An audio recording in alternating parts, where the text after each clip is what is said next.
Ladies and gentlemen, may I have your attention, please? Covering both sides of the big issues with the analysis you trust on News Radio 1040 WHO.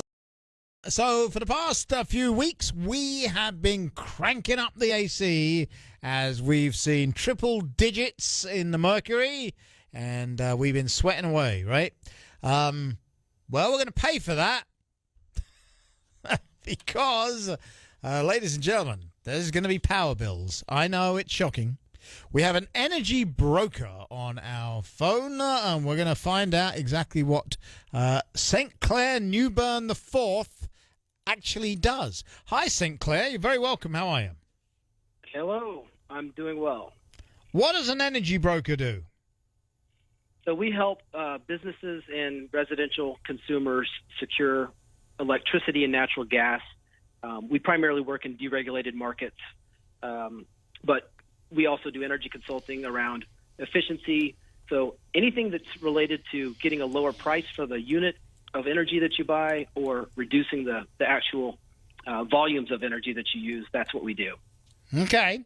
We're looking at power bills apparently going up some 70% in the summer. Yeah, there's it's different across the country, but you know, in this market, it's like a rising tide raises all boats. The underlying fuel to create electricity, coal and natural gas, more importantly, natural gas, has spiked over 200% since last year. And so electricity prices are pretty tightly correlated to natural gas. And so that's what's really driving prices much, much higher than people have been used to. Okay. And you actually can help us save a bit of money on that, right? Sure. There's some simple things, you know, in deregulated markets, obviously hedging out longer term, there's cheaper power in the future. So once you get past the next 12 months, prices are much cheaper. The other things that people can do that are very simple, if you're wanting to save on electricity at your home, installing a programmable thermostat, checking to make sure that all your windows and doors are sealed, and you may need some weather stripping replaced. That alone can save 20 to 30% on consumption, which can help a lot of people that haven't done that. Programmable thermostats cost $100. That's something that's an easy one for both businesses and residential consumers. Okay. But then there's me, right? I've got one. I don't program it. Yeah, well, when the prices get high enough, that's when people start looking to other solutions. You know, here in Texas, we're people like I had to sign my mother up for a contract last week, and she was paying 8 cents, and her contract went to 15 cents. Wow! Just to give you a sense of like what some markets are seeing, and you know, in regulated markets, you're not seeing that huge increase as quickly. Because there's wholesale contracts behind what you're paying, but rest assured they're going to show up, and they're showing up in markets across the country, just depending on when the utility bought the underlying electricity that they're supplying to you. Right. So when it's not triple digits outside, I do turn up the thermostat at night. So, you know, it's a bit warmer downstairs in particular. And that's fine. If we're going out for, you know, a significant few hours, we'll turn it up, probably 75, 76. The dogs are okay in 76 degrees. And if they get a bit hot, well, they can lay down on the tile floor and they'll be fine. You know, I do those things, but the programmable thing would probably not work. We get frustrated with it. Yeah, my wife is the boss of my household, and she decided that she wanted those, and so she controls everything from her phone, everything except me, and so you know, I've got a good partner that's actually don't lie. on top of it. Don't lie. If you got a text right now, you would respond. Oh yeah, I would respond. I'll be honest. Absolutely. So she controls everything from her phone. No caveats. No caveats. There you go. Okay. All right. So, yeah, we mess with the thermostat. That's probably the biggest thing we can do. How about ceiling fans? They don't take much juice, do they? No, but light bulbs are another thing. Mm-hmm. LED light bulbs, use like a fraction of the energy that a incandescent light bulb will use.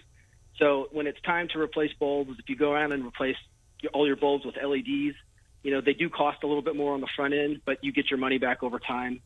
So that's another easy one. Most people don't want to. And people are looking to install solar. That's definitely becoming more popular. We're getting a lot of inquiries about solar. But the easy things are the programmable thermostat. Make sure that, you don't have, cold air seeping out through windows and doors. Mm-hmm. Change your bulbs to LEDs. And, if you're in a market where you can actually hedge out long-term contracts, that's the real kicker, because you can still buy cheap power in the future. We're just in trouble in the short term.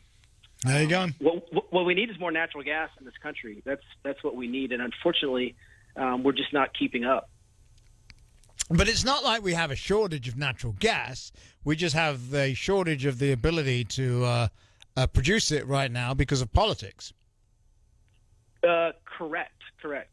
So we are, if you look at the 5-year history of natural gas storage, we're down near the bottom. So Mm-hmm. We've got less in storage than we've had over the past 5 years. It was we're right there at the bottom, and so we're not producing enough. And we're also exporting a lot more than we ever have. We're liquefying it and sending it to Europe and Asia. And with the war in Ukraine, Europe doesn't want to use natural gas or oil from Russia, so they're short, and so we're trying to send them natural gas. So it's kind of a mess, and everybody saw this coming, and now we're just having to deal with a situation where we've got a tight supply and demand situation. Also, market sentiment is just not good. It just doesn't. There's so much hostility towards the fossil fuel industry, whether you like them or not. I mean, that's just the market that they're operating in right now, Mm-hmm. and the regulatory framework is tough too. So, we've got to get serious about producing as much energy as possible if we want to have cheap energy, which is what has allowed us to have the quality of life that we enjoy, and many people in other parts of the world don't enjoy because they don't have access to any power. And so I'm all for the transition to renewables and think that's it's going great. We've got tons of it, here in Texas, and it's growing throughout the country, but we've got to be realistic. We're going to need fossil fuels for the foreseeable future. And, right, because you talk about renewables. So here in Iowa, for example, we have windmills everywhere, but they are not efficient.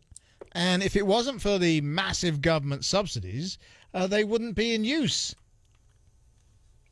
That's correct. And solar is actually a better, in my opinion, it's better because if you think about when the sun's shining, that's when we have the peak usage on the grid.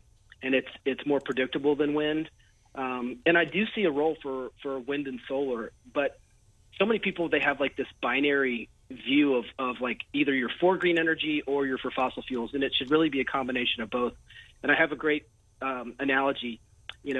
People that say they want to go 100% green immediately, it's kind of like if someone declared that they want to become vegan and they go out and shoot all their cattle before they learn to farm. And we can't just flip a switch and go green overnight. We've got to recognize that we're going to need fossil fuels. Even with renewables, you've got to have fossil fuels or nuclear to balance, because when the sun's not shining or the wind's not blowing, you've got to have a reliable base load. I mean, nuclear is the cleanest. The co-founder of Greenpeace thinks we should have nuclear. Oh yeah, absolutely. Nuclear is like if we discovered nuclear today, people would be screaming from the rooftops that we've solved the world's problems. Right. Because it's so productive, and it's really clean. Small modular reactors, can be deployed in, these smaller projects, but we haven't approved any nuke plants in forever. And we're looking at Germany, who decided they wanted to kill their nukes, and now they're going back to coal that they're buying from Russia. Right. It's just silly. But, I talk about those renewables. The greatest investment in Iowa history was our friends at Mid-American Energy, and their then CEO was a guy called Bill Furman. And the day after this largest ever investment in the state of Iowa, okay, I think it was $3.6 billion. This is a few years ago, all right? He was in the studio. I asked him a question. Where'd you get $3.6 billion from? Well, how much of it's our money? Well, by ours, if you're referring to the U.S. taxpayer, pretty much all of it. Uh-huh. And, you know, I don't blame them in any way whatsoever. If I'm CEO of Mid-American Energy and the government said, hey, here's a big old check. I mean, he's responsible to, you know, the people who are supposed to make money out of Mid-American Energy. So, of course you do that deal. But they're not efficient. They're not even, you know, I mean, and what happens to them when they rust away? We've got fields of them, these blades and everything else. And, of course, they kill birds. Yeah, they kill birds. They do. They kill a lot of birds. You're assuming birds are real, of course. Yeah, they kill eagles. Yeah, yeah. So you know, like I said, I'm a fan of all of the above. I'm a big fan of nuclear. I'm a big fan of anything that works and can survive on the economics alone. Too much subsidies incentivizes the wrong things, right. And then we get situations where we've got, like, Texas is probably the biggest wind market, but we've got a lot of wind that's stranded in West Texas. So there's been times this year where the power is stuck in West Texas. It's trading for $20 or even negative, and in Houston it's $5,000 because we've got all this wind located in this wind corridor, but we don't have the transmission to get it to where it needs to go. So we just really need to do a better job of planning and making sure that we understand what the reality of the situation is, that we do need some fossil fuels, or we need to really embrace nuclear quickly. No, good luck with that with our environmentalist friends, because that's not going to fly. St. Clair Newbern IV. I love that, by the way. So, out of the four of you, which one was the best one? Well, there's actually 5, and I consider myself to be the best one at present. Good. So you got a kid. You obviously have a kiddo, right? The 5th one. Yeah. Excellent. I was actually called Bubba growing up. Excellent. That was the worst Texas name they could think of when I was born. So. That's absolutely excellent. I just love that you used the whole thing as well. Thank you very much for joining us. If you want to find out more about what St. Clair does, well, you go to liveenergy.com. liveenergy.com. liveenergy.com. Thanks very much for joining us. I enjoyed our conversation, sir. Yes, sir. Great talking to you.